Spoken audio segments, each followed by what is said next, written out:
Okay, I think we're recording. I don't know if anyone can see. Did anyone get a notification that we have started recording? Yes, we're good. Amazing. Okay, welcome everyone. Thank you so much for being here today. We've got a presentation for you that is meant for a whole group of people, for extension agents and educators, for growers, even for USDA employees who are interested in approaching familiar topics in a new context. So if urban agriculture is new for you, then maybe thinking about existing programs from the USDA through the lens of urban agriculture, or maybe you're in the urban agriculture space and you're wondering how USDA support programs might be relevant for you. Hopefully this will be helpful today. This is a primer only. It is not meant to be a deep dive into eligibility or how to apply for specific programs. We will cover some specific programs today at the surface level, but it's more an introduction to how to approach a couple agencies at the USDA. And if you wouldn't mind, just keep yourself on mute for now. We will have time for a Q&A at the end, as you can see on the agenda here. And the agenda for today is, like I said, to provide some context around the USDA and then two specific agencies that can be more useful for urban growers. Please feel free to use the chat. Like I said, I can't necessarily see it, but as we're presenting, I encourage you to write your questions, your comments in the chat, but I hope that you can remember your questions at the end because we will have time for a Q&A. The goal is to record this presentation so that we can use this for future training. So if you've got a great question, then please save that for the end. I know that Lynette is on trying to make sure people are coming in from the waiting room, but I think Yolanda Gonzalez might be on at this point as well. So I just want to shout her out if she's here. Amazing.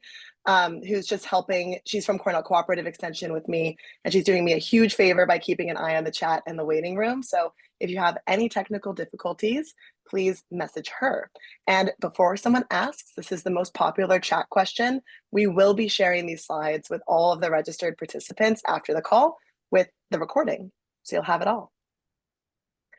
To get us started, I just want to make sure folks know we have a whole host of people who are on the call today whose primary concern is to help growers access USDA resources, specifically from the Farm Service Agency or the FSA and the Natural Resources Conservation Service or NRCS. And these folks help put this presentation together. They'll be available on the chat and then also at the Q&A at the end to answer any remaining questions. They are all subject matter experts. So I'll explain a little bit more about these agencies in a moment, but for now, I just want to very quickly have these folks come off mute and introduce themselves. I can start with myself. Hi, I'm Kyle Carnuta. I'm with Cornell Cooperative Extension, but I'm working on a project with the USDA to increase access and information about urban growing at the USDA. So I wanted to share this information with this group because I've been learning it too. And I found it really helpful. So I'll kick it off to Yolanda really quickly to introduce herself next.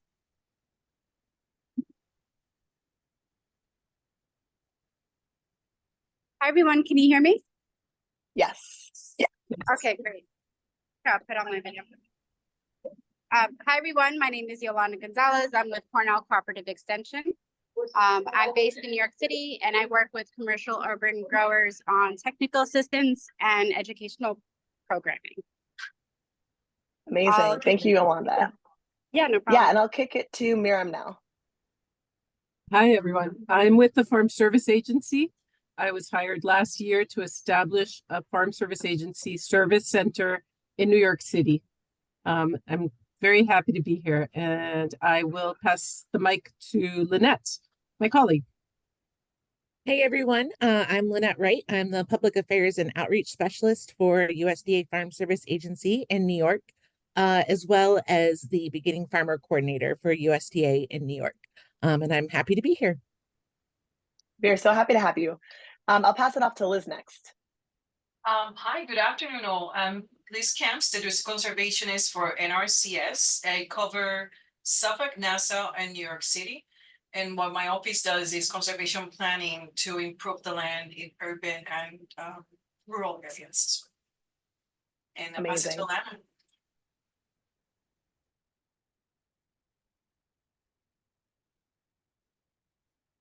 Hi, I'm Chris Dietz. I'm the State Outreach Coordinator for NRCS here in New York, based in Syracuse, Central New York. Amazing. Thank you, Chris. And Emily?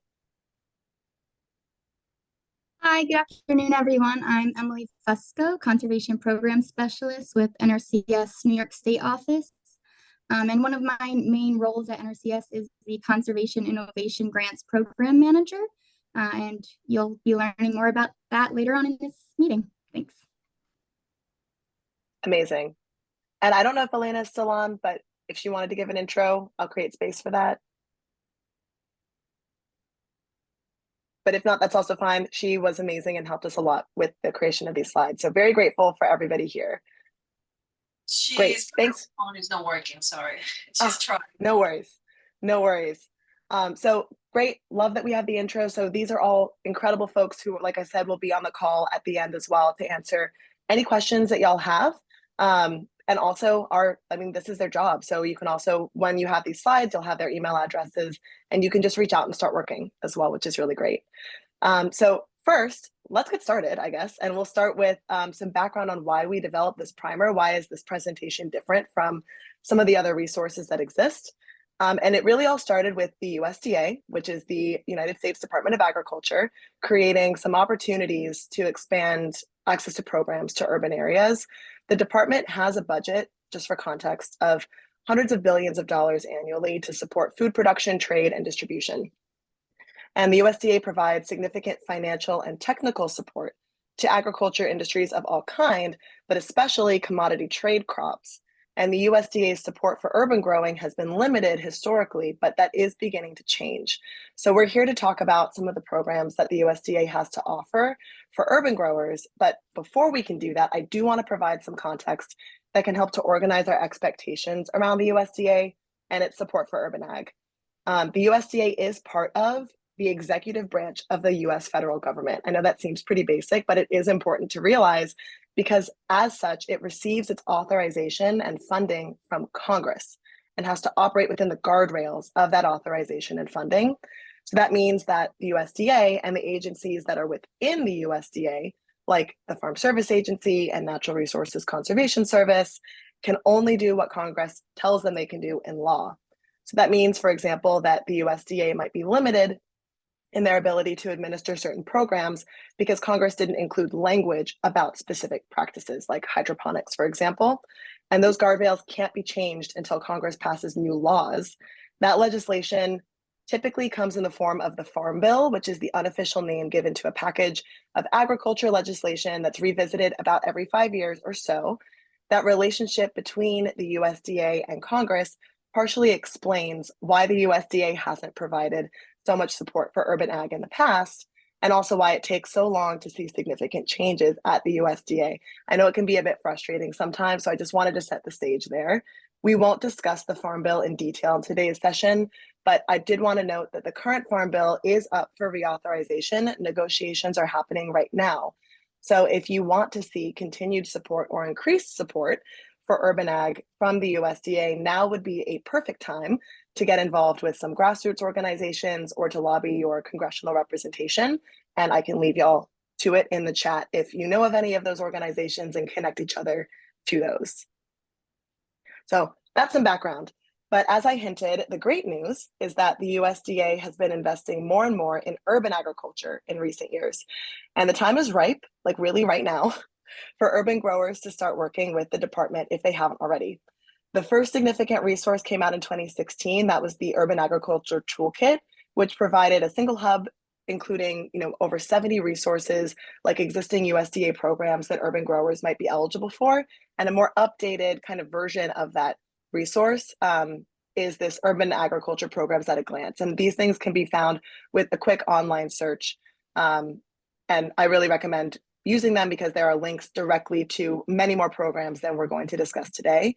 But the biggest change came with the 2018 Farm Bill when Congress authorized the establishment of the Office of Urban Agriculture and Innovative Production in the USDA and expanded support for urban agriculture across the USDA. And that is where we are today. That 2018 Farm Bill also included more flexibility for two specific USDA agencies, and that's where this is going to be a theme. We're going to be using these acronyms all day, so I'm trying to be as clear as possible up front. So that is the NRCS, the Natural Resources Conservation Service, and FSA, the Farm Service Agency.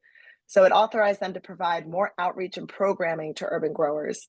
Many of the programs that we'll discuss today are now relevant to urban growers because of the legislative changes that came from the 2018 Farm Bill. And I'm sharing this org chart with you because I know for me at least, it really helps to orient kind of an abstract concept here. And that is that the Farm Service Agency, again, FSA, and the Natural Resources Conservation Service, NRCS, are sister agencies, and they both fall within the Farm Production and Conservation Mission Area, or FPAC. I know there are a lot of acronyms, I'll try to be clear. So they fall within the same mission area, and they're highlighted in yellow there. So you can see there's a lot more to the USDA than just what we're speaking about today, but we will be focusing on those two agencies because there's specific opportunity here. These staff cover every county in the country, including offices across New York State. So that makes both agencies really accessible for urban growers if they're growing anywhere across the state of New York. They often co-locate in the same offices. So I'm including these maps here just so you can kind of see their coverage areas and help you find the office that makes the most sense for you. The FSA and NRCS are also unique in the USDA in that they do offer boots on the ground, farmer-facing support for all farmers across the country. And the reason they're co-located in offices a lot of the time is because they work together so closely. Because these two agencies very specifically have a growing interest in urban agriculture, some of the programs and services that FSA and NRCS offer are becoming more and more accessible to urban growers. So that's why we're focusing on those two today. And just to wrap up this background, our hope is that we provide a foundational overview of FSA and NRCS and what they have to offer in the context of urban agriculture. As a result of today's presentation, I'm really hoping that anyone here who's here from Extension, who might be familiar with these agencies and their initiatives, may be inspired to encourage their urban grower partners to use their local USDA service center even more as a resource. I also hope that urban growers can use this presentation to realize the support that USDA can offer them right now, even as USDA is working to create more opportunities for urban growers in the future. And I also hope that if there's anyone from a county committee or USDA who's on the call, that you can use this presentation as a training for the future for your members, but also to encourage anyone who's outside of New York City to start expanding their focuses to be more inclusive of urban agriculture as well. All right, we're going to jump right in. So the first thing we'll do is provide a quick overview of both agencies just to highlight their general roles and the new investments that they're making in urban agriculture. We'll start with the FSA, which again is the Farm Service Agency. The Farm Service Agency has its origins in the New Deal era, which is prompted by the dual crises of the Great Depression and the Dust Bowl in 1920s, 1930s America. That history informs the FSA's modern mission statement, which is to ensure a healthy and abundant supply of food and fiber while conserving our land, water, and wildlife, and deliver services efficiently in order to protect the economic security of American farmers. Bit of a mouthful. But the mission makes evident the FSA's focus on commercial agriculture that supports a certain standard of living for farmers. But of course, that commercial focus can often complicate the support that the FSA can offer to urban growers, many of whom don't operate in a commercial or for-profit business model. But the agency's more recent focus on urban agriculture is intended to widen the scope and expand inclusivity of USDA programs. The modern FSA is often called the gateway to the USDA, and that's because the FSA is responsible for managing farm records that are essential for determining if farmers are eligible to access other USDA programs and financial support. So you kind of have to start there.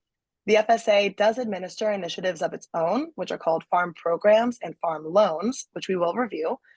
Importantly, the FSA has a direct relationship with farming communities through something called county committees. These committees are made up of a small group of farmers who are elected by their peers to represent them. The 2018 Farm Bill authorized the establishment of an urban pilot program that launched 17, and now soon to be 27, urban county committees and service center staff to support them.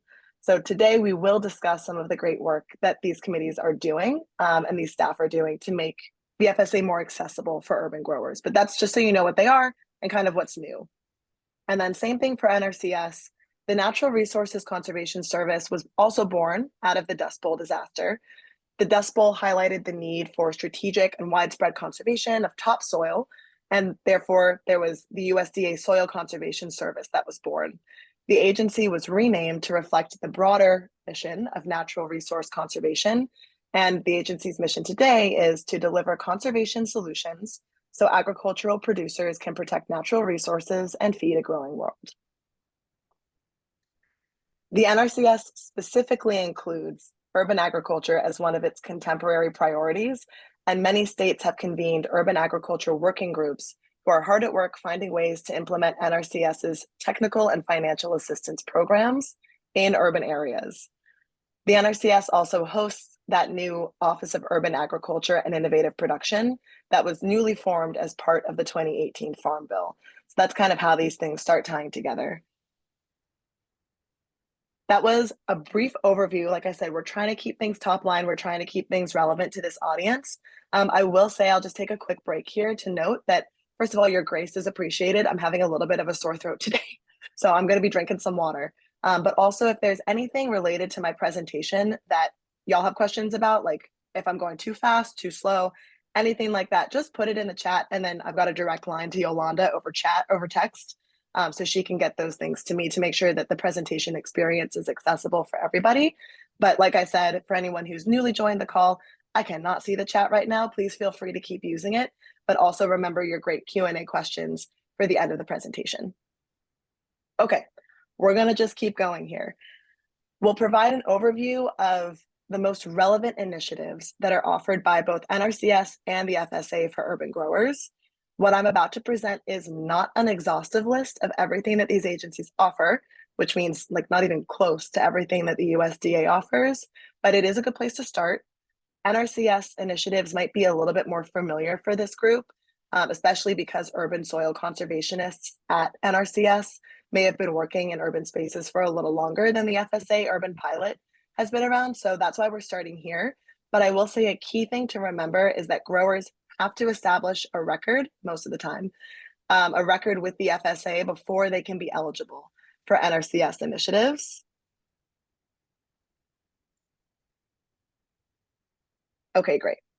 So the first thing to know is that there has never been so much money invested in climate smart agriculture by the USDA as there is right now.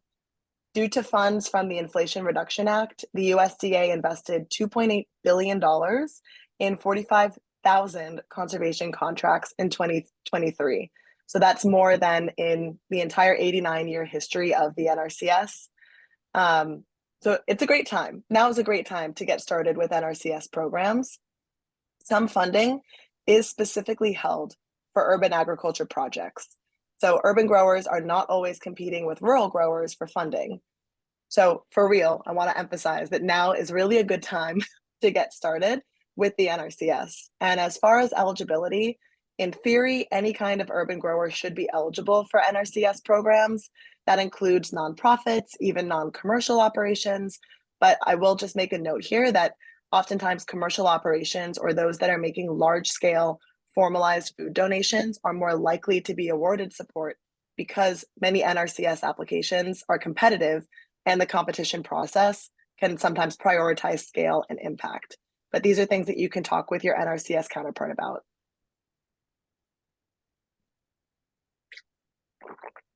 As far as what we'll cover today, the NRCS does offer support for hundreds of conservation practices, but we'll focus on just a few programs that might be the most relevant for urban growers. Also, I am noticing there are a few people who are waiting in the chat. So if anyone are in the waiting room, so if anyone can just pop them in, that would be awesome. Thank you. All right, the first one that we'll talk about today is the Environmental Quality Incentive Program, or EQIP. It is one of the most well-known NRCS programs. As the name suggests, the program incentivizes growers to invest in projects that promote environmental quality. EQIP is grounded in the belief that agricultural production and environmental quality can be compatible goals. And those goals are often held by urban growers as well, who seek to improve soil, water, air quality in the spaces that they're working. And EQIP provides financial and technical assistance for growers to identify and address environmental concerns on their property, largely with the goal of water conservation in mind. And this, just so you know, is a cost share program. So the NRCS won't pay all of the costs to implement practices, but I'll show you some examples of those in just a second.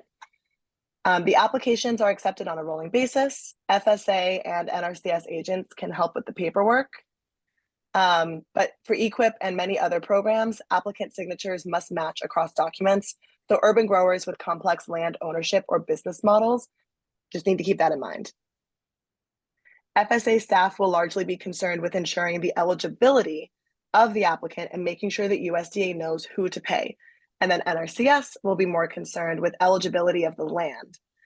To be eligible, at least one natural resource must be identified and able to be addressed with the approved conservation practice or activity.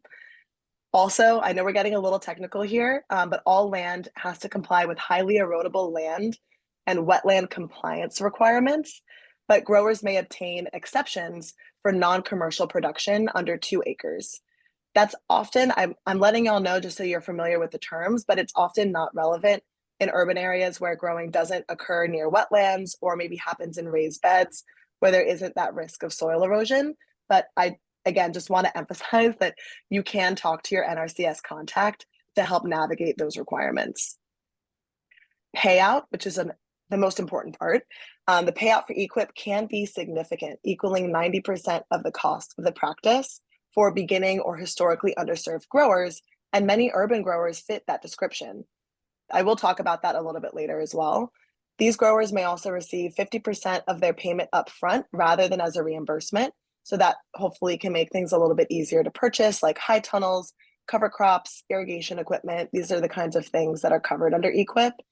And growers could receive payments for the same conservation practices multiple times, as long as the subsequent practice achieves a higher level of conservation benefit, and the payment stays within any limitations that are set by the Farm Bill.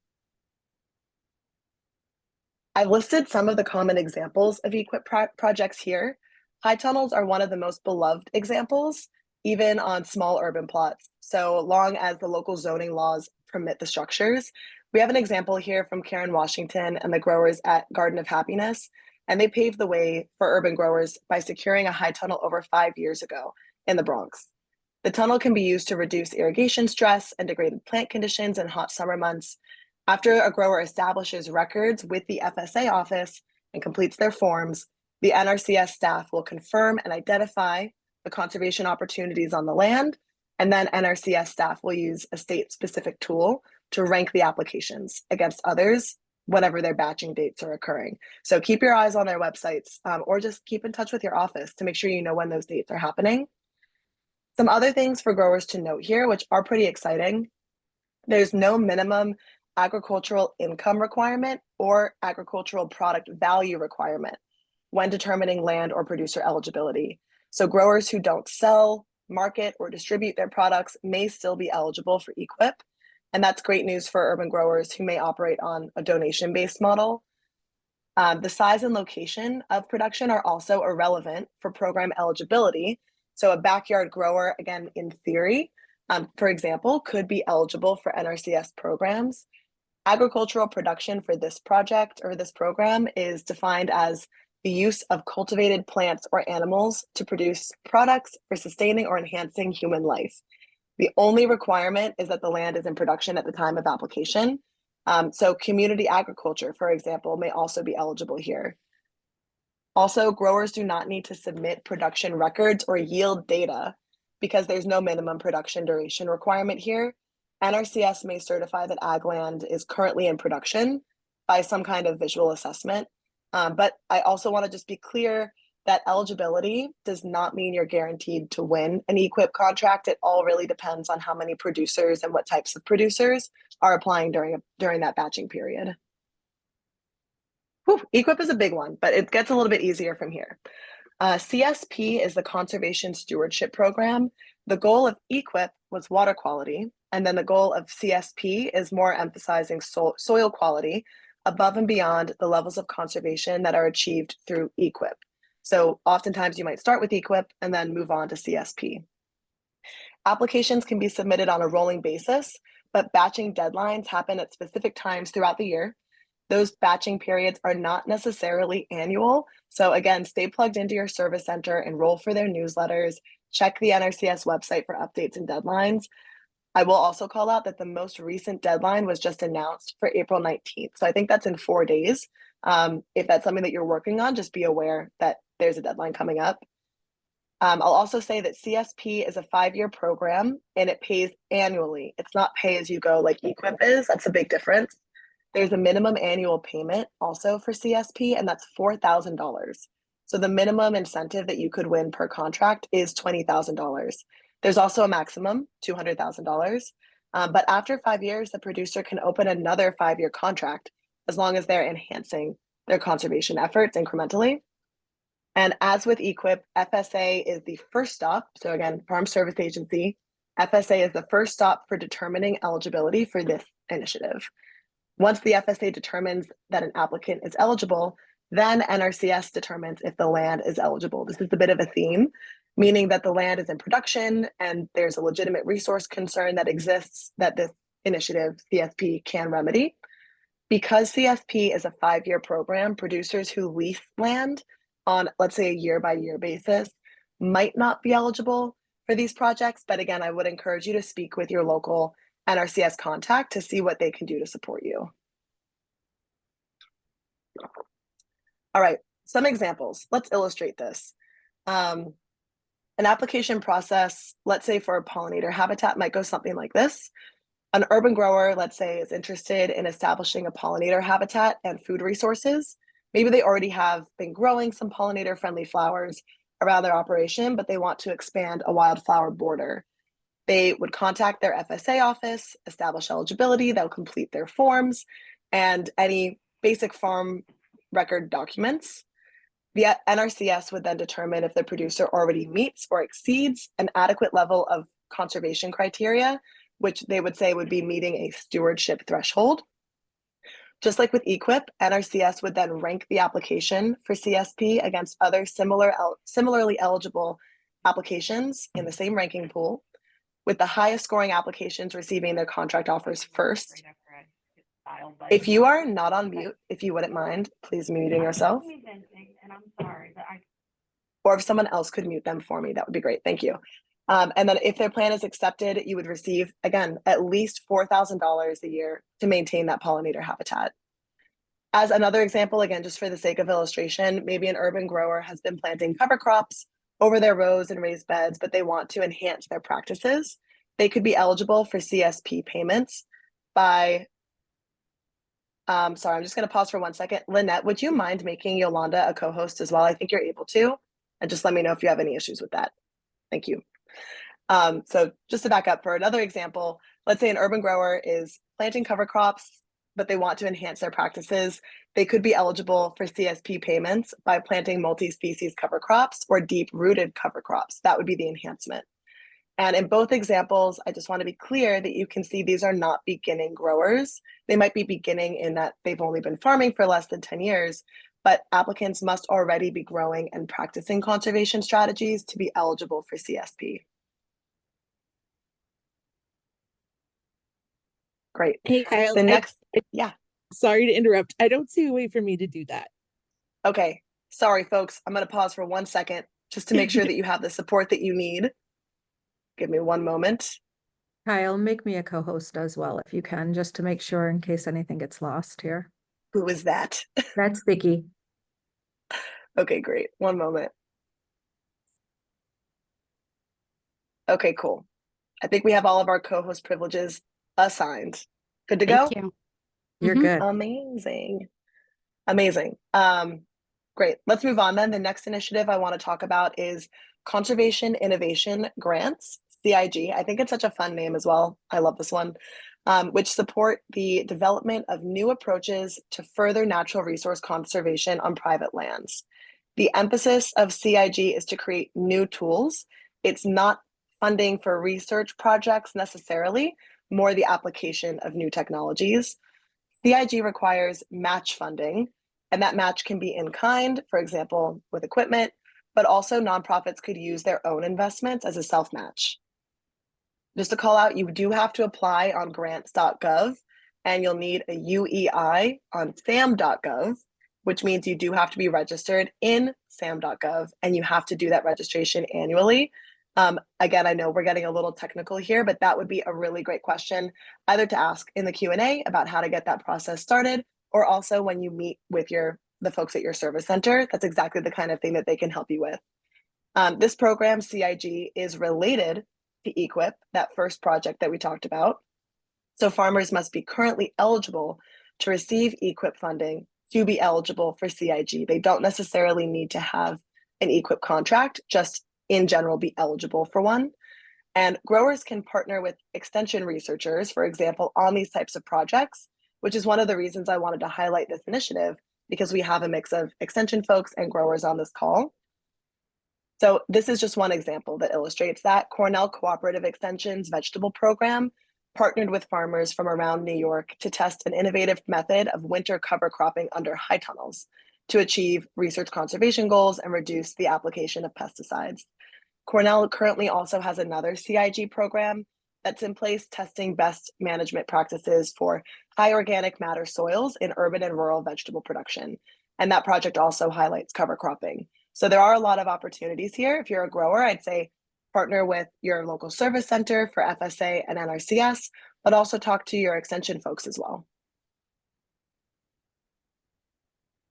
All right, great. This is the last of the initiatives from NRCS that we'll be talking about. It's the Regional Conservation Partnership Program, or RCPP, and it offers yet another funding opportunity for producers to implement conservation practices. It's a little bit different than the others.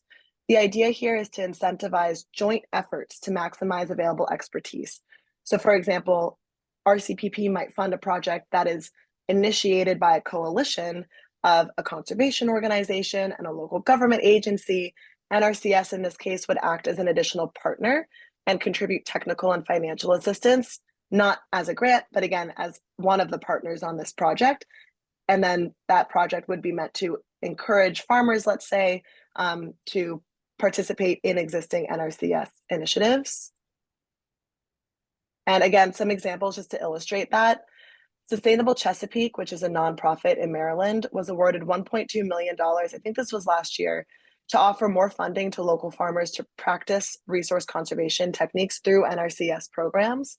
Their project proposed focusing more on outreach on urban and historically underserved farmers to increase participation in NRCS programs. And then just as another example, the Northwest Arkansas Land Trust was awarded, I think also in the same batch, $650,000 to permanently protect 60 to 120 acres of small and urban farmland. To be eligible to participate in most NRCS programs, growers must have a relationship with their FSA office.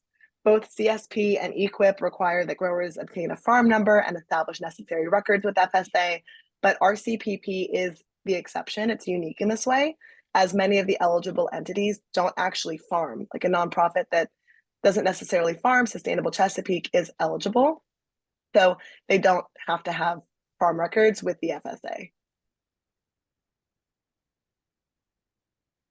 The last thing I'll say about NRCS initiatives is that, or those specific types of initiatives, is that I mentioned that the USDA is an executive agency and it's constrained by congressional authorization.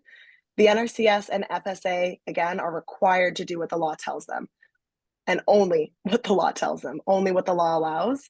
The most recent Farm Bill did not have NRCS practice standards for indoor, hydroponic, or rooftop growing because of the historic focus on ground-based, soil-based conservation. So these spaces may not be eligible for NRCS programs.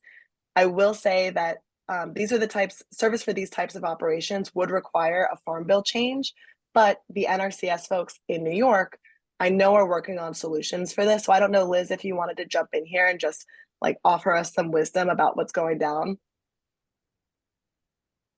So we are still waiting for the Farm Bill. Hopefully, I know we've been waiting for over a year.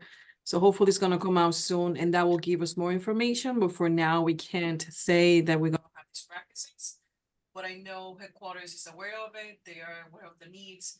And it's just it's just coming up with how can we justify put it in the policy. So I know they're working on that and hopefully we're gonna have something soon. Great. Yeah, I really do like the optimism and the hard work that the New York team is putting into this. So I'm optimistic that with engagement from growers as well, that we will see this change. All right, awesome. So these next two initiatives, I call them initiatives, but they're a little bit different from the programs that we talked about earlier. So this first one is NRCS also organizes working groups. Local working groups are made up of individuals from a variety of areas. So that could be cooperative extension, growers, soil and water conservation districts, even the FSA can participate. The NRCS organizes public calls. So they'll put out messaging to say, hey, come on by, we're doing our local working group usually once a year and in their district, so they're local. Those groups will meet to discuss different resource priorities like specific watersheds and to identify practices or concerns that deserve more attention in their funding area. Recommendations for these working groups can result in actual changes to NRCS application ranking, the development of priority resource concerns, the evaluation of resource concerns, and funding. You can get involved if you're interested in your local working group by just making sure that you are on your local FSA and NRCS office communications list. So again, reach out to your local service center or your district conservation after this call to make sure they have your contact information and that they know that you're interested in participating. I hope that's everyone's like first thing on their to-do list after this call is just contact your local service center and make sure you're on their comms list. The next broad initiative, let's say, is the Office of Urban Agriculture and Innovative Production. You might hear this acronymized as the OUAIP, and it's a special office that's authorized into existence as part of the 2018 Farm Bill. The office is unique because while it's hosted under NRCS, it serves the entire USDA. The office coordinates efforts to expand support for urban agriculture across the USDA. It also offers its own grants and is responsible for overseeing certain projects. So that's the first one here is the Urban Agriculture and Innovative Production Competitive Grants that are available to support a wide variety of urban ag projects from planning to implementation. So again, for the sake of illustration, some examples include funding to conduct business planning or feasibility studies, or even funding to promote agricultural businesses generally. Currently, these grants are only open annually. The amount of funding for these grants has also decreased each year, and increasing funding would require language in the Farm Bill. So again, for anyone who is interested in policy activism, this could be an area to rally around. The deadline for this year just passed, which means that growers have plenty of time to build their application for next year if they're interested. And then the office also offers cooperative agreements to address composting and food waste reduction.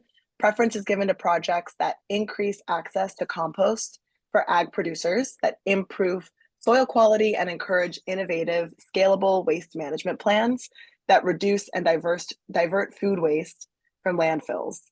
The agreements are available to local, municipal, and tribal governments working with partners. So if you're not from a government group on this call, at least being aware of this, it could be something to bring to a government agency in your area. The proposals require a 25% match, which can include in-kind contributions. And in the past, the funding floor was $55,000 and the ceiling was $400,000 for those agreements. We don't have dates. As far as last I checked, we don't have dates for financial year 24 yet, so for this cycle. So stay tuned on this office's website if you want to learn more. I will say that New York has been taking advantage of this opportunity. New York City won funds in 2020, and Troy, New York, north of Albany, won funds in 2021. And I think there are two projects currently active, one in Tompkins County, one in Geneva, and actually maybe a third in Seneca Nation in Western New York as well. So those are two big ones.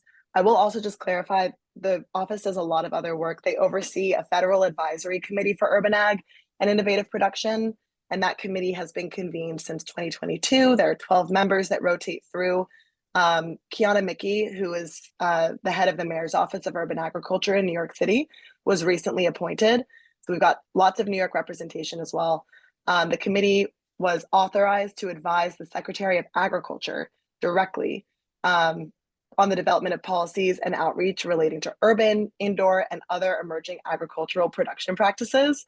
So they've got a lot of scope to offer these recommendations, they host quarterly meetings where they discuss those recommendations, and those are open to the public. They just had one. So again, I don't have the date for the most upcoming, but I do recommend joining because they are putting out calls to the public to provide our own comments as well.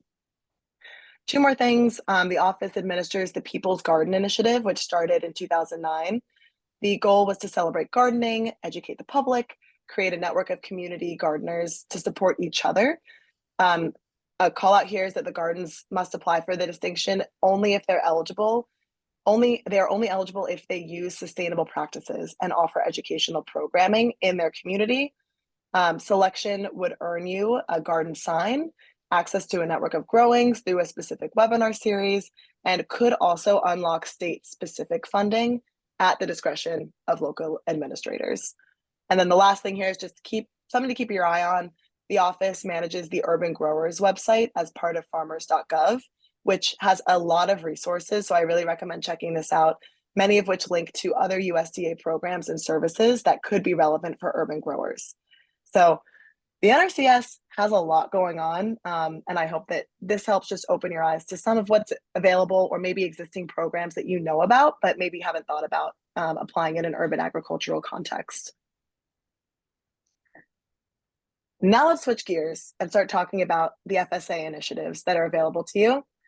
I'll remind everyone again, I had to remind myself this a lot when I was first learning, that while not all USDA programs require working with the FSA, you do typically need to have farm records with the USDA to receive funding for your farm and garden. So especially when there's money involved, just know that you do need to have a link to your local FSA office through farm records. So meeting with your FSA staff at your local USDA service center is often your first stop en route to unlocking more USDA support. As far as what these service centers are, the USDA has more than 2,300 farm service centers across the US. And again, they typically co-locate with FSA and NRCS, but oftentimes they'll also host staff from your local cooperative extension, soil and water conservation district, or other USDA agencies like rural development. There are urban-specific offices opening in 17 cities across the US, including right here in New York City. 10 new cities will shortly be added to this list, so soon it will be 27 of these new offices. And that's all part of the urban program that the USDA was authorized to pilot as part of the 2018 Farm Bill. So it all comes back to that legislation. New York City is still in the process of opening its brick and mortar office, but I think we expect to have an office by this summer. I don't work for the FSA, so I cannot be held to that. But in the meantime, Miriam Villamil, who introduced herself at the beginning, and I know is available in the chat, is available by phone and email to meet with farmers in the New York City area, either at their farm or just any convenient location. And then if you're an urban grower in another area in New York, like Buffalo or Albany, you are still encouraged to first reach out to your local service center to get started. And if that service center encounters issues or they have a hard time wrapping their head around what you want to accomplish, you can absolutely encourage them to reach out to Miriam for some support. Things are a little hairy at this section, so bear with me while I get through the next couple of slides, just to make sure that there's clarity on what the process looks like getting started with the FSA. Because one of the FSA's primary functions is establishing farm records and ensuring that growers are eligible to receive funding and support from elsewhere at the USDA or even within the FSA. That eligibility requirement is to ensure that that USDA spending of the time and resources all happens with growers that really need them. Establishing eligibility can feel daunting, I am told. So we want to clarify what the typical eligibility thresholds are for most USDA programs. In general, there's an adjusted gross income requirement to be eligible for financial support. Producers must make less than $900,000 in an annual adjusted gross income, but there are some exceptions. For example, nonprofits typically can clear that hurdle just by virtue of their business structure and how they report their earnings.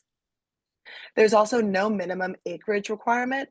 What matters most is that you have the proper information about your farming operation to help the FSA get your paperwork done. Eligibility for programs does not depend on the size of your operation, which is really good news for urban growers.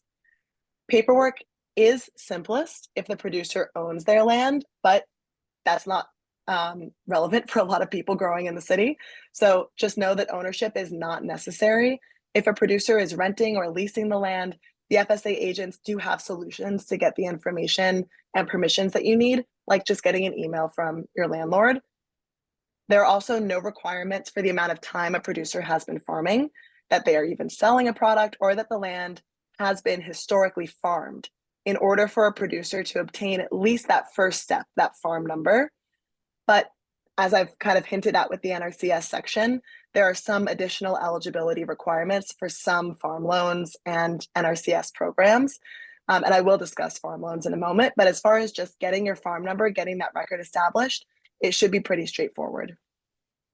A producer also does not need to be a US citizen to register with the FSA and receive some USDA support, but you may need to have some form of government issued ID and a tax identification number to receive funding. So again, there's a lot of variables here, but I do also want to clarify that the FSA is still early in this urban agriculture pilot, this urban service center pilot. So there are significant efforts underway right now to examine these FSA requirements and processes to expand access for urban growers in the future. The FSA's definition of urban agriculture, which doesn't exist, it's intentionally broad to be as inclusive as possible. While the FSA does not yet have any programs that are specifically designed for urban growers, staff are actively seeking ways to include urban growers into existing programs, and that's what we're going to walk through right now. I mentioned the farm number. Creating farm records includes creating that farm number and also crop acreage reports. I promise we're getting into the initiatives next, but these are two things that I think are very important to just remember and think about what your relationship with your local service center might look like. The farm number itself is just a record of the land with the USDA, just saying this is land that is being cropped. The number applies to the land, not the producer. So if you're a producer that leaves to go farm another area, the farm number stays behind. Registering for the farm number, or FSN, means the FSA, which is the agency, can map your property boundaries, which could be useful for your grower records, and land only needs to be registered once. So if you acquire land that was previously cropped that has a farm number, you don't need to create a new farm number that exists. And while you only need to create that farm number once, there's this other thing called crop acreage reporting that you do need to do every year on an annual basis. And that's because the FSA wants to know what you're growing, where you're growing it, and when you're growing it to help the FSA and the NRCS stay aware of compliance. So let's talk about like that highly erodible land and wetland conservation compliance that I mentioned is important for NRCS. That helps the FSA and NRCS stay on top of eligibility for NRCS programs. While it's called crop acreage reporting, it's got acreage in the name, you don't have to be growing on a single acre or a whole acre or multiple acres or even a single crop on an acre to be able to complete this reporting. Crop acreage reporting also helps the FSA keep an up-to-date map of your production area, which can be used to help producers get access to crop insurance and other FSA safety net programs. And like I said, we will discuss that in just a second. But while many of these FSA programs may not be applicable to urban growers yet, because of the small scale of production typically associated with urban growing, acreage reporting is still a useful and relatively pain-free way to keep in touch with your FSA office and be alerted to any additional support as it becomes available. There might be programs that come out that are new that your office realizes you're eligible for because you've been keeping these records up to date. After the first map of the farm is established, producers may be able to just call in to their FSA office to report crop acreage without completing any additional paperwork. They would just need to sign a form that their records are correct after that call happens. I will just, again, the point of this call is to be transparent. A caveat that we've identified for urban growers is that much of the USDA, including crop acreage reporting, is currently based on production output, not revenue or whole farm value. So reporting crop acreage could be cumbersome for many urban growers, especially if they practice intensive succession planting and are growing a high diversity of crops in a small geographical space. but just know that that complexity is something that the USDA is aware of, and I know that they're working on, especially locally. After meeting with your FSA agent, it's important to ask for two things. One, a record of service or a receipt of service, and an aerial map of the property that you discussed, just to make sure you have a record of the conversation. There's another caveat here that while rooftop and vacant lot growing should not present issues for mapping, creating maps for farm numbers for indoor operations, especially if there are multiple different operations that are like stacked within a building or on top of one another, that does pose an issue. But again, it's something that the FSA is aware of and they're working on. So like NRCS, FSA does offer services to growers to support their operations, and those fall into two categories: farm programs and farm loans. We're going to start with the farm programs. These are programs that provide disaster assistance, conservation support, farmer safety nets, and risk management. FSA farm programs are distinct from NRCS programs because of their emphasis on general business support and provision of financial safety nets, whereas NRCS programs focus more on technical support and cost sharing for the implementation of conservation practices. We'll start with ELAP, which is short for the Emergency Assistant for Livestock, Honeybees, and Farm-Raised Fish Program. I think you can see why we use acronyms so much. ELAP is just way easier to say. It provides emergency financial assistance to cover losses due to adverse weather or loss conditions like blizzards, wildfires, or colony collapse disorder for honeybees. There's no cost to participate. You just need to meet the deadlines for your crop acreage reporting. There will always be some paperwork, but in this case, it's just to claim the loss, not paperwork up front. But these payments are not huge, especially for smaller producers. If you're a new farmer, beginning farmer, you could be paid more, receiving up to 90% of the cost of the loss. But the payment is not meant to compete with the market rate. It's just to cushion the blow of a disaster. The bar for eligibility, like I said, it's pretty low. There's no cost to participate, but the weather events must be significant enough to trigger a payout, and that has to be determined by the Secretary of Agriculture. I'll also say that there are no payouts for a loss of power that might affect indoor farm-raised fish, even if the power outage was caused by inclement weather. So again, that's something that people are thinking about and potentially changing. Just for the sake of illustration here, honeybees is one example here that could be really relevant in an urban context. Once a honeybee operation is recorded through crop acreage reporting, the producer doesn't have to do anything except actively manage the hive according to best practices to avoid colony collapse disorder. But if it does happen, the producer must report the loss that year and apply for reimbursement, as well as provide some documentation that they did their best and they applied best practice strategies to avoid the loss. Hey, Kyle. Yeah. In the chat, there are just some questions about a garden agreement and a lease and the difference between the two and what's acceptable. I don't know if we want to go through that now since it's applicable to this particular program, or I think wait till the end. We may want to save it to the end. That is a great question. So let's keep it in mind, and maybe that can be the first question that we address once we're finished here, because it might apply for multiple programs as well. Thank you for that question. So the next initiative here is farm storage facility loans. These are unique. They are called loans, but they're technically farm programs. That's kind of a minute detail, but just so y'all know, when we talk about farm loans, the eligibility requirements here are a little bit different. These loans provide loans to growers to purchase storage infrastructure, but that can include cold storage, refrigerated trucks, dehydrating equipment. It might even include portable meat processing equipment. These are all questions that have come up. Producers would need to separately procure insurance to cover the infrastructure itself, but the loan is available for a lot of different items. There is a $100 non-refundable service fee. So because of the fee, it's recommended that producers just get help from their local office, work through the loan application first before you pay the fee, and then you can decide if you want to move forward. The FSA just won't officially accept the application until that $100 is paid. There are a couple different types of farm storage loans, which you can see here. But another note is that the term of the loan depends on the lifespan of the collateral. So if you're buying a used truck that maybe only has 3 years left, the loan would need to be repaid within 3 years. And these are things that the county committee kind of helps decide where those parameters fall. I'm going to skip past the examples because I mentioned some of them earlier, but it's a long list.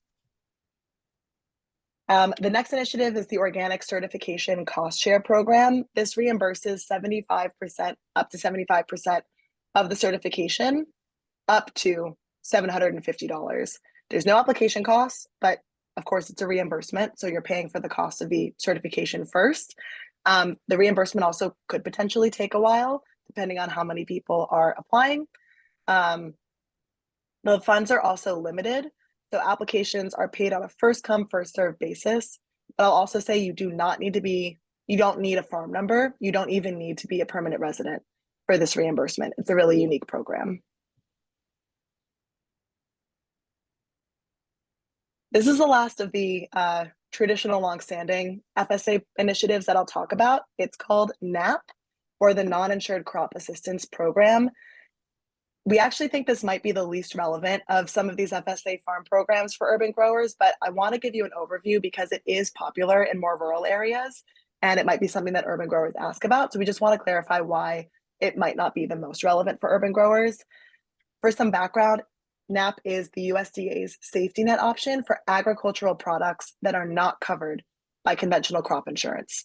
Crop insurance is offered by private insurance companies, but these marketplaces often don't exist for many fruit and vegetables and cut flowers and honey, the type of crops that are often grown in an urban context. NAP partially compensates farmers for crop losses caused by natural disasters and adverse weather events. It's designed just to offset those expenses, not to make up for lost revenue. There is an application fee associated with NAP and a premium, and it just depends on the level of coverage that you choose, just like traditional insurance. The payout depends on how much of a crop is destroyed by the adverse weather event and the national wholesale price for that crop. And that's what makes NAP challenging for urban growers. It requires reporting on each crop, which could mean a significant amount of paperwork for intensive, diverse veg operations. The payout rate also creates some challenges because many urban growers actually sell their crops at a higher direct-to-consumer rate, not the average wholesale rate, which actually informs the payout formula. States do have the option to calculate a direct-to-consumer price for specific crops, but it's a really intensive process. It hasn't been done for all crops in all states. I will just say that beginning, limited resource, socially disadvantaged, and veteran growers could benefit still from this program. These farmer groups are automatically enrolled in NAP when they register. And so to be that type of farmer with the USDA, with the FSA, you can opt out, but when you register to be a beginning, limited resource, socially disadvantaged, or veteran grower, you are opted in unless you opt out. Those groups don't have to pay a service fee or any premium for basic coverage, and you can have 50% of your premium coverage fee reduced if you opt into more coverage. But again, just don't expect a massive payout, and there needs to be a significant natural disaster to trigger that payout. There are also various events that can trigger ad hoc programs with the FSA. These are just two recent examples. The USDA Farm and Food Worker Relief Grant Program, as a result of COVID, there were, I think it was $600 available to folks who applied who were impacted by the COVID-19 crisis. And then also there was a discrimination financial assistance program that was available for growers who could claim any discrimination at the hands of the FSA up to 2021. So these are just two examples of ad hoc programs that come and go just as the environment around us changes, or at the discretion of the USDA. I will also very briefly try to demystify farm loans. I won't talk too in depth about the specific loans here, but just again, to kind of demystify this process, the FSA is known as America's lender of first opportunity. So the FSA loans are designed to help producers start or expand their operations if they cannot get credit elsewhere. So maybe you're just starting, you don't have a long-standing credit history, you just need a small loan that maybe a large bank doesn't have the time to bother lending to you. The FSA can support with loans like that. Unlike loans from a commercial lender, FSA loans are temporary. The goal of the FSA is to help a producer graduate to taking a loan from a commercial lender, which is why the FSA is sometimes called a progression lender, or it is a progression lender, which means that the goal is to get you from a loan with the FSA, to commercial credit without USDA support. You can enter at any stage along this process, whatever makes the most sense for you. You don't have to start with a youth loan and kind of move your way through the process. But just know that this is kind of the order of magnitude here. Once you get to a guaranteed loan, that means you can't get the loan unless you had a USDA guarantee. The lender becomes the FSA customer. The producer is the customer of the lender. And then you can move all the way to a non-guaranteed commercial credit outside the scope of the Farm Service Agency. This is where I want to spend a little bit of time, which is about supervised credit. Because the FSA wants to graduate producers to commercial credit without USDA support, FSA will work with the producer on record keeping, borrower training, environmental compliance, all these things to prepare a producer to build a sustainable business and eventually work directly with commercial lenders. The FSA has a history of discriminatory loan practices. This has been acknowledged, but they're actively working to correct those grievances. The FSA has a highly successful loan record and what they call a guardrail approach, which means the FSA staff will be more hands-on than a commercial lender. They have more flexibility with their terms to ensure that a loan is successful. So also to be clear, producers have a right to appeal loan decisions to ensure they are awarded the loans that they're entitled to, even if one specific loan officer maybe has challenges with their application. But the point here is really to emphasize that when you're taking out a loan, it can be daunting. But if a producer is ready to expand their operations and can't get credit from a commercial lender, the FSA does offer a relatively low risk option that can really prepare growers to achieve whatever their business goals are. Eligibility for farm loans is more extensive than for some farm programs. A lot of these parameters are available online, but I did just want to clarify a few things here. First, you might see that you need to be an operator of a family farm. But urban growers should be eligible for these loans, even if they're not operating like that traditional family farm where most members of the family are the primary labor support.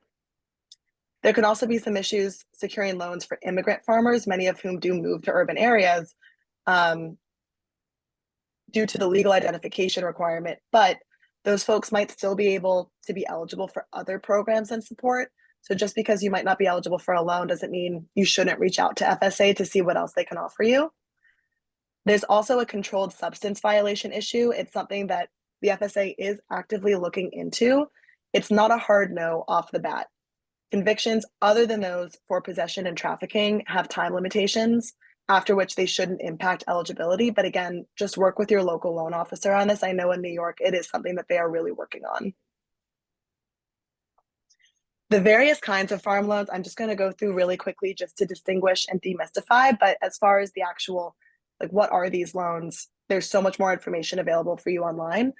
Ownership loans can be used to pay for land purchases, capital improvements, soil and water conservation, loan closing and related expenses. It does require 3 years of previous relevant experience. You also can't use these to purchase land at auction. The loan actually requires that the land is already secured, so that makes us a little bit different from other types of ownership loans. Operating loans, on the other hand, are used to purchase equipment, livestock, covering production expenses, refinancing operating expenses that are paid back on a much shorter term than ownership loans because they're also smaller. Operating loans require only 1 year of relevant farming experience. Microloans are very similar to the other loans that we just talked about, just smaller. And you can have a mentor that can supplement your work experience or your work experience requirement for microloans. And then youth loans are the smallest. They offer up to $5,000 for eligible youth, ages 10 to 20. This one can be sometimes controversial, especially in urban areas. So just to provide an example of what this might look like, maybe you've got a student who's participating in an entrepreneurship program. So they have a mentor, they have somebody who is a program advisor, let's say. So let's say they're part of an entrepreneurship program with a local urban farm. They're developing a hot sauce brand.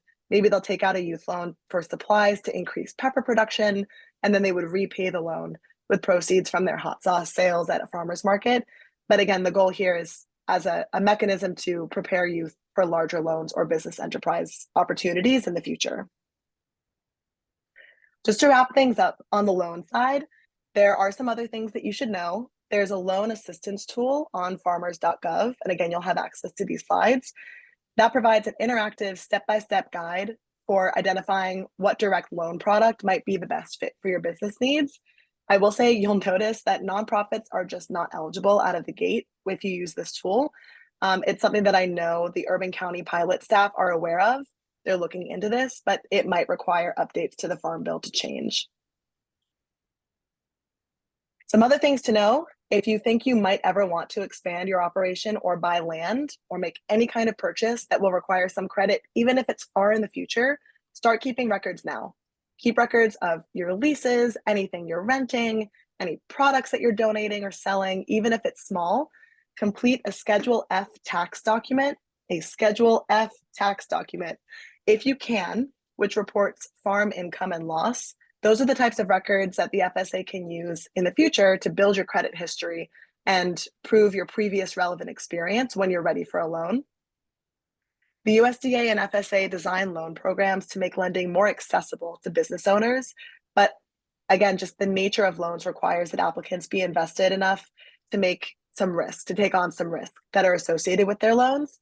It's just a call out to make sure that folks are aware. The risk is lower with the USDA than with commercial lenders, but it is risk nonetheless. Also, applicants should ask for everything they think they need. The USDA should not necessarily turn you down because you ask for a loan that is too high. Producers should really just communicate regularly with their offices, develop the support they need, even if it's just making your office aware that you applied for something online so that they can keep better track of it. I'll also say the folks at the USDA that I've spoken to are aware of the department's history of discriminatory loan practices.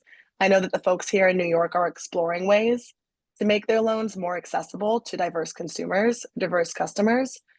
For those who are interested in applying for loans, start the conversation with your service center early. Ensure you're getting that guardrail support for everything that you need throughout the process. The USDA is really proud of its successful loan record. So if you're awarded a loan, you have a lot of tools in place to make sure that loan works for you. And if you're not awarded a loan that you deserve, you do have the right to appeal. And then the last thing is just remember that the farm storage facility loan is not a loan, it's a program. So those eligibility requirements are different. You do not need a down payment, whereas other farm loans do. And it's open to you even if you can get credit elsewhere, just so you know. I'm going to skip past the success story. I'll leave this in here if you want to search them, but just know that there are a lot of examples of different growers who have worked successfully with the USDA and taken on a lot of FSA initiatives as well, even in an urban context. But just for the sake of time, I think we've got to move on. So before we wrap up here, just want to kind of reground us in how you can access a lot of these resources that we've talked about. I want to talk about the service centers and the UCOCs, which are the urban county committees, which I'll get to. The recent creation of these urban service centers and urban county committees are some of the strongest indicators of the USDA's increasing support for urban ag. To be clear, urban service centers are just traditional FSA NRCS service centers, but the office staff might have more training and understanding of urban growing practices than traditional USDA staff, at least for right now. The urban service center staff like Miriam, and I know Liz Camps at NRCS are supporting, they're actively working to understand how FSA and NRCS programs can be applied to urban growers to elevate any issues that they might encounter with their programs. The urban county committees they serve a unique function at the USDA. These committees exist in every service area. So for example, in New York City, we technically are 5 counties, but we have 1 county committee with a representative from each borough. Those members must be growers themselves, and they're elected by other growers. They help make determinations that require local discretion or interpretation. For example, they might help determine the appropriate lifespan of a piece of infrastructure like a vehicle when a producer is taking out a loan. That would help determine the limit of that loan. But above and beyond their technical responsibilities, that county committee is a representative body for growers in their area. They can be a mouthpiece for growers directly to the USDA. In New York City, our urban county committee and Miriam were already responsible for increasing representation from 3 to 5 members to make sure that we had representation from all of the boroughs. And they've also worked with Miriam to change the voting eligibility for New York City. So now a much wider group of people can vote in county committee elections so they can be better represented to the USDA through the FSA. I've mentioned eligibility requirements and limitations for nonprofits throughout this primer. So many urban operations like schools, nonprofits, government orgs, they're not considered commercial. And the FSA and NRCS can still support them even if they're not considered commercial. So for example, for the FSA, they could receive organic certification cost share program refunds. They can still access farm storage facilities loans. They can still complete their acreage reporting, which could help at least maintain records for that organization. And like I mentioned, there's ad hoc programs that happen all the time. Like right now, there are some micro grants that are available in New York City. That's through Farm School, New York City. So just being involved with your local service center can at least make you aware when something becomes available that you could be eligible for. This slide itself emphasizes FSA programs, but many NRCS programs could be already available for nonprofits. So the best thing you can do is speak with your service center. There's also the Office of Urban Agriculture and Innovative Production Grants and those compost cooperative agreements that should be available for nonprofits as well. As far as what to expect when you get started with the USDA, we're almost done here. We're wrapping up. So get your questions ready. These are the steps that you can go through. I hope that, again, the most important thing that you can take away is, if you haven't already, contact your local service center after this. For the growers who participate, it's a straightforward, just call them, book an appointment. It doesn't even need to be in person at the office. It could be at a local coffee shop if that makes you feel more comfortable. Prepare for that meeting, gather your documents, but really the preparing stage is, what do you want to get out of this relationship? What are your goals? What are your business objectives or your operational objectives, so that the FSA and NRCS staff can help kind of connect the dots? And then gather any resources that you think are necessary. If you want, you can just call your service center first and have them tell you what the list of documents is that they'll need. During the meeting, you can enroll for your farm number, you can get your map of your property line, you'll be enrolled for notifications with Gov Delivery so that you can stay on top of whatever the new news is, whatever new programs are available for you. But also use that as a chance to contact whoever your NRCS representative is as well. So start thinking about, okay, now I've got my records, here's what the actual programs are that I could be eligible for, let's get that started. And then, like I mentioned earlier, after your visit, make sure that you ask for your receipt of service and a copy of your map. And then just stay in touch with your local office, file your crop acreage reports as best you can throughout the year. Your local service center agent can really help you determine if the cost efficiencies exist for you to know, okay, is it worth it for me to do a crop acreage report, or is that going to be too much paperwork for me? And then the last thing I'll say is that there may be quite a few urban growers that could benefit from registering as beginning, socially disadvantaged, limited resource, and veteran farmer or rancher. The USDA does have an interest in making it easier for new farmers to engage with the USDA. Agencies might have slightly different definitions of some of these categories. These are USDA terms also. But for example, beginning farmers, the FSA defines that as someone who has not operated a farm for more than 10 years. For someone who is a member of a socially disadvantaged group, those members must have been subjected to racial, ethnic, or gender prejudice because of their identity. And for the USDA, that includes African Americans, Indigenous peoples, Hispanic, Asian, Pacific Islander peoples, and women. And for veterans, that's those who have served in the armed forces and not operated a farm or ranch for more than 10 years. And again, there are some other, maybe more minute details there, but you can talk with your local service center to get more answers. But there are a lot of benefits here, including having specific funding pools, so you're competing with fewer growers for access to funds, maybe less paperwork, fewer fees, or more payouts. So it really could be a benefit if you're interested. That is so much information, I know. I do hope that the primer has been helpful and efficient for everyone who's been on the call. Our goal was to shed some new light on the programs that many of you might be familiar with, in the hopes that more USDA support and funding can be available for urban growers. I'm hoping that extension folks can think about what nudges to give their growing partners next time you hear about their business interests. Maybe you engage with a grower who's already committed to planting pollinator habitat and they could qualify for CSP funding. Just an idea. For the growers who are joining us on the call, I hope that this inspires you to build a relationship with your service center if you don't have one already.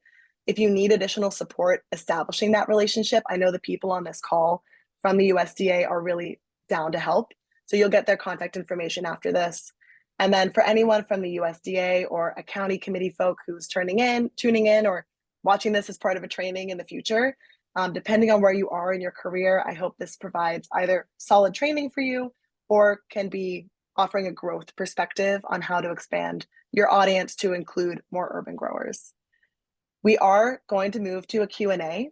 So while you're gathering your thoughts and I slowly go out of full screen mode, I also just want to point out that there are additional resources that you'll get with these slides, including some upcoming announcements for events that could be relevant for you and deadlines, and then links for pretty much everything that we've talked about today. There are a lot of links on here. There's also more trainings if you want a more in-depth training on some of those topics that we discussed, as well as some contact information for other folks at Cornell and also the Farm Service Agency and the Natural Resource Conservation Service. So lots of resources that will still be coming to you. But for now, I think we'll take a quick break. I'll have some water and we can move to the Q&A portion of this conversation. So, yeah, just to go back to the question that we had, Gail, it looks like we did our best to answer. Liz, you had mentioned to Gail that as long as you have a lease or a writing agreement that you can operate in a city-owned park. Feel free to unmute yourself and elaborate if you want to add any additional details. Yes, so for us, it doesn't have to be a lease that you pay money. It just has to be a paper that says, yes, you can operate this land, because for us, it means that you have control of the land. And when that happens, you also have to have an open dialogue with the owner of the land, if it's a city, if it's a private owner, or your intentions of what you want to do with the land, because at the end of the day, you have to ask them, is it okay if I install these practices in this land? And you have to complete a form that will include the practices that we were planning, and the owner of the land will say, yes, I'm okay with this, and they will sign it. And this is because each practice that we have has a lifespan. When it comes to cover crop, it's just 1 year. We don't worry as much of that. But when there are practices that have 5 years, like the high tunnel, then you will have to have the owner of the land signing off and saying, I'm okay with them installing this. That's why we have to have that written agreement or letter saying that they're okay with you being there. But that's what it means. It doesn't have, you don't have to pay for the land, it can be it can be a family member, it could be, as long as you have something saying it's okay that you're there. Mm-hmm. Well, thank you very much. This project is in a city-owned park in a historically Black neighborhood. We're a nonprofit, so I didn't know if when applying for grants, you need to be the actual owner of the property. So you answered my question. We already received a USDA grant for the project. And so we went through all of the necessary requirements to satisfy the city and to satisfy the grantor to make sure that we were doing everything correctly. But I didn't know if this applied to the programs that you were talking about, because most of the emphasis seemed to be on profit making, even profit making by urban growers. And we're growing basically as an educational program and to feed people who, if they come to harvest in the food forest, they can take away all of the things that they've harvested. Okay. Well, for us, just to be clear, when it comes to our programs, what we do with our practices is to address resource concerns. And those resource concerns could be soil health, erosion, by wind or by water. We also the wildlife. So these different resource concerns that we have, and as long as you have any of those in the land that we can say, yes, we can use these practices to resolve that problem, we can totally cost share. And we do it with non-for-profits, with commercial companies. So we don't say we can't do it. It's just that depends what resource concerns you have and how we can install the practices or the recommended practices in your land. That's the only limitation, that we have to be able to address our resource concern. Thank you.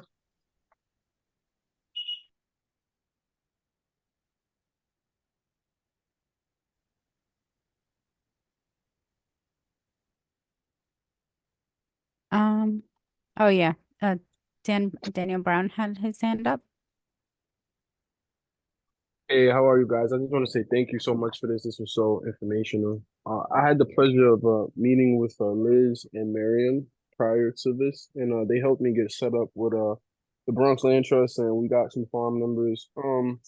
This is my first time ever like jumping off into this, and I'm from the Bronx. So I don't really know much about farming. I actually have a technology, and I just wanted to know from a for-profit standpoint, with me having this relationship and our sponsorship from the Bronx Land Trust, we got the farm number. What should I do to try to get the product that I'm using into the garden that I'm working with, but then also how can I become or help the NRCS to be an option for other growers if they wanted to, like, you know, instead of get high tunnels, work with something that's drip irrigation related. So Daniel, I do remember you. And I will recommend you to take a look at the CIG program. I think that will be the best for you. And Emily Fusco is on the call. I know she will be more than willing to go over with you the separate time to see if your project will qualify. NRCS doesn't, when it comes to the cost share, the financial assistance part, we cannot cost share you directly for a practice that you want to implement with customers, right? With your customers. It has to be in our eyes, it has to be a practice that we can implement with your customer directly.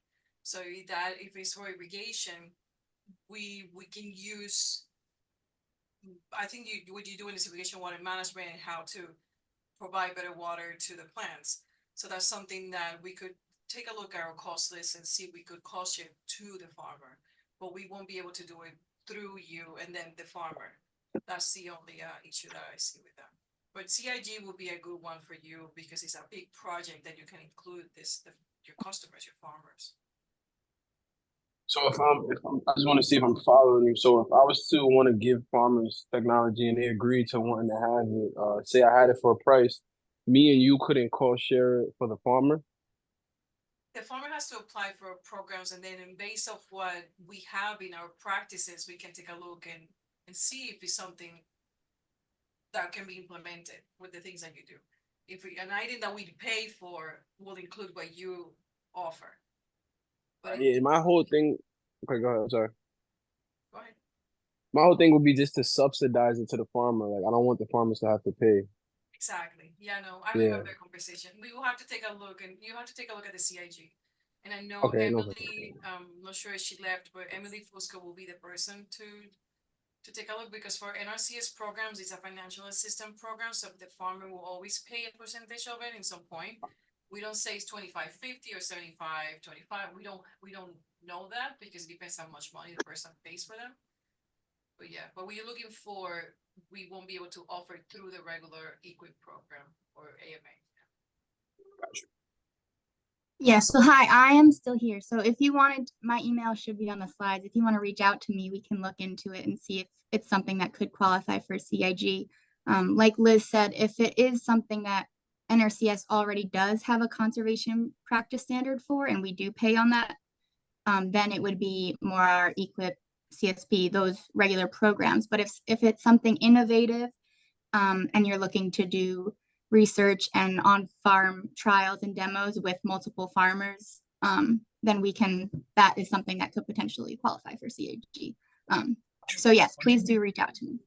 Would you be able to put your email in the chat and I'll just reach out to you today? Yeah, absolutely. Thank you so much, Emily. Yeah, you're Daniel, Yes.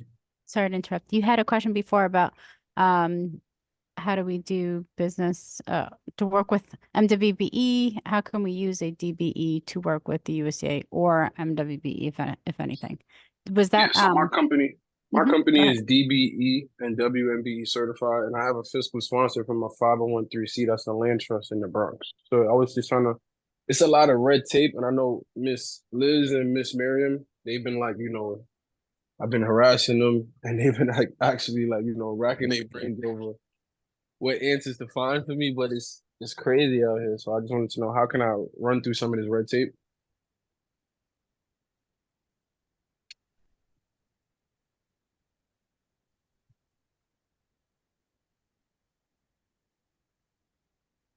Are you guys still there? Yeah, Miriam, Liz, if you wanna.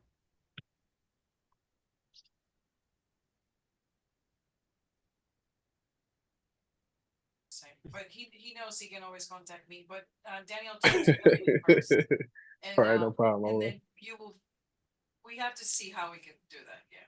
Yeah, I know. I got you. No problem. Thank you all so much. This was very informative, and I'm gonna get on the rest of them as well. Malik? Um, my question is, um, you apply for the grant.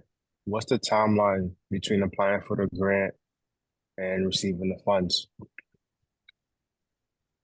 To NRCS has different sections. We have the grants part. An example that is a people's garden. We call that a grant.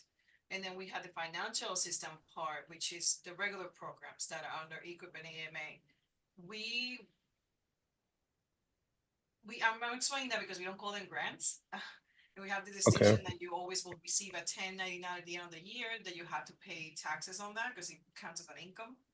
But what happens is that we open the program every year. It could be, I believe it's between August and November, depending how it goes that year. It changes every year.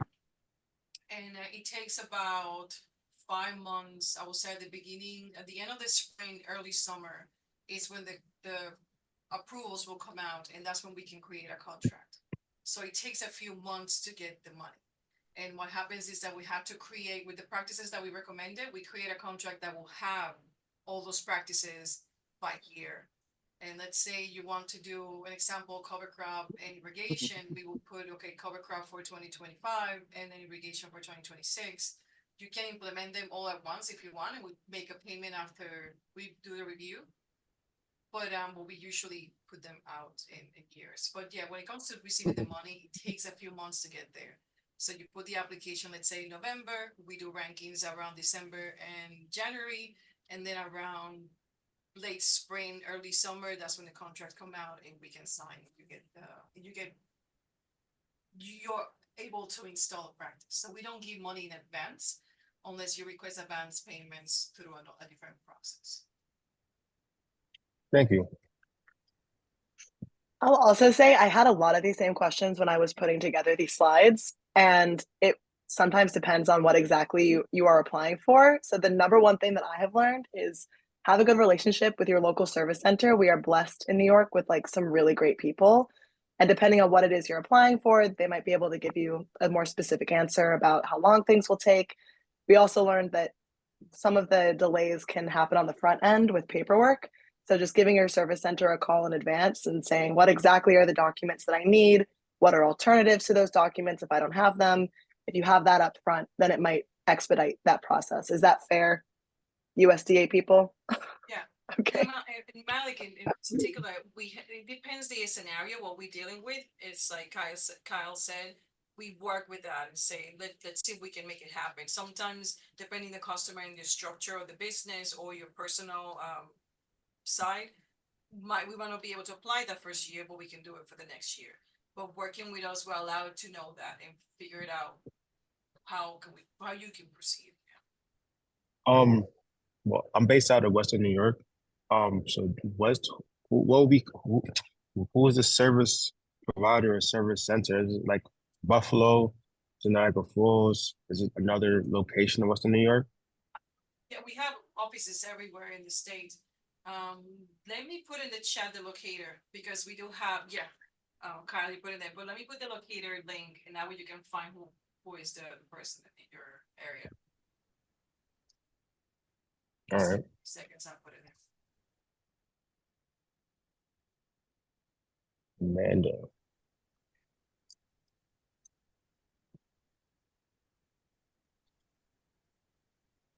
That's perfect. I know there have been a couple more exchanges in the chat that seem specific, but if anyone else, I know we're right at time. If anyone else had a more general question that they wanted to throw out just for the sake of posterity in this recording, I think maybe we can have time for one more quick one. I posted the locator in the chat. You just put this, I believe, the state, and then you can go from there. Thank you, Liz. Thank you. Okay.